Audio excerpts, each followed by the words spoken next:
Verness is just one of the people who benefited from the services the Salvation Army provides. After treatment for addiction, she needed a place to stay and she needed help getting some food. And that's when members of the Salvation Army stepped in. Michelle Beck shares how she is taking her experience to change the lives of others.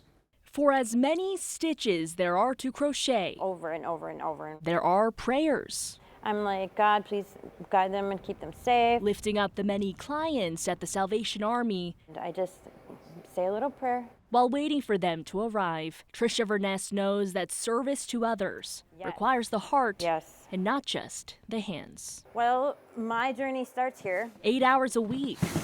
We just talk. I just like to talk to people and get to know them. Trisha walks them around the food shelf. They're like, oh, my kids love this. And I'm like, oh, go ahead. You can take two, you know? The same Brooklyn Park pantry she used to visit It wasn't this big then. when she was a client I was an addict for 17 years. herself. I was that hungry person. I was that hungry person where I had, nothing. At one point, Trisha got out of treatment but had nowhere to go. A stranger from the Salvation Army had connected her with a home. I recall her as someone who had a desire for a different life. That person was Tanya Carlson. She understands what desperation looks like, what it feels like, what it tastes like. And these people, I didn't understand, why do they care? The compassion Trisha couldn't quite explain, And I think Trisha's the perfect person to be here for them. her friend Heather can explain for her. I remember years and years ago when I had to go to a food shelf. It's scary and it's emotional and you're embarrassed and it's awkward.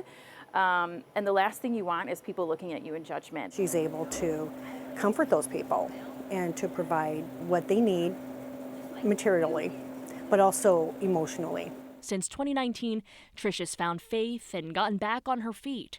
But her old life, she keeps I relate to them. interwoven with the new. She's come from a place where a lot of people end up dead because of addiction, and she's now on the other side of giving.